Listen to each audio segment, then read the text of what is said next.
Hello বন্ধুরা, আমি শুভ্রনীল। কালকে ইনোভেটিভ ফিল্মস বলে একটা চ্যানেল থেকে একটা টিজার ড্রপ করা হয়েছে। ছবির নাম সূর্য। ছবিতে রয়েছে বিক্রম চ্যাটার্জি, মধুমিতা সরকার এবং দর্শনা বণিক। এবার তোমরা যারা দেখোনি তারা গিয়ে টিজারটা চেক করে নাও ইনোভেটিভ ফিল্মস এর ইউটিউব চ্যানেলে। প্রথমতই এক্সপেকটেশনস অনেক বেশি রয়েছে, কারণ ছবিতে বিক্রম চ্যাটার্জি রয়েছে।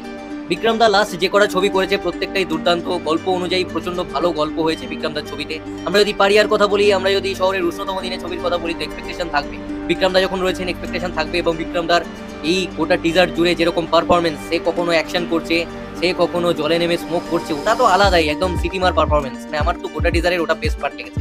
জাস্ট ওয়াক ওড়াটা যেরকম ভাবে ফুটিয়ে তুলেছেন উনি, মানে ওটা দুর্দান্ত, মারাত্মক হয়েছে। এবং দর্শনাদিকে আমরা যেভাবে দেখে অভ্যস্ত একটা হট আফতারে, সেটা শুধুমাত্র ছবি নয়, সেটা আমরা রাস্তাঘাটেও যখন দেখি, যেসব ঝলকগুলো আমাদের সামনে আনা হয়, যেরকম লাগে দেখেই তুমি একটা ফ্যান হয়ে যাবে। দর্শনাদিকে একদমই সেরকম লাগছে না এই ছবিতে। একদম একটা আটপৌড়ে অন্যরকম লুকে দেখানো হয়েছে। মধুমিতা দির কাছে প্রচুর স্কোপ রয়েছে এই ছবিটাতে পারফর্ম করা এবং নিজের অভিনেত্রী সত্তাটাকে ফুটিয়ে তোলা। পারফরমেন্সের দিক থেকে তিনজনকেই দেখতে বেশ ভালো লাগছে। এখনো পর্যন্ত যেটুকু ঝলক দেখেছি টিজারে, বেশ ভালোই লাগছে।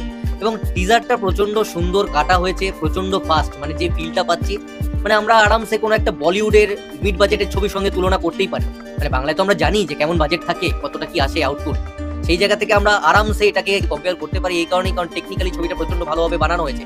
বাজেট আহামরি বিশাল কিছু নয় এই ছবিটার।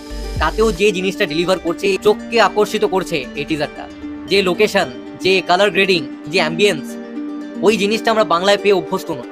যেটা দেখানো হয়েছে সেটা আমরা বাংলায় পেয়ে একেবারেই অভ্যস্ত নই। তো একদম একটা অন্যরকম ফিল আমাদেরকে দেবে হলে, এটা আমরা আশা করতেই পারি। টেমপ্লেটটা হয়তো অবশ্যই আমাদের পরিচিত, রোম্যান্স, লাভ। এখানে বিভিন্ন গেটআপে বিক্রমদাকে পেলাম। প্রচুর সেটস রয়েছে, এত রকম ড্রেস, এত রকম লুকস, এক এক জায়গায় এক এক রকম লাগছে। মধুমিতা দিরও দু এক জায়গায় দেখলাম। মধুমিতা দিকে যেভাবে আমরা পেয়ে অভ্যস্ত সোশ্যাল মিডিয়া, এবং যেভাবে ছবির শুরুতে আমরা দেখছি বা ছবিটা এগোনোর পর একটু যেভাবে দেখছি, সেগুলো সবই অন্যরকম। এই ছবির বিজিএমটা আমার খুব ভালো লেগেছে। প্রথম থেকেই কিন্তু টিজারটা যেভাবে এগোয়, যেভাবে ফার্স্ট একদম টিজারটা এগোচ্ছে, এবং তার সঙ্গে এই বিজিএমটা প্রচন্ড ভালো যায়। আমাদের হাতে একটা বড় সুযোগ রয়েছে একটা নতুন সুপারস্টার তৈরি করার, সুপারস্টার পাওয়ার।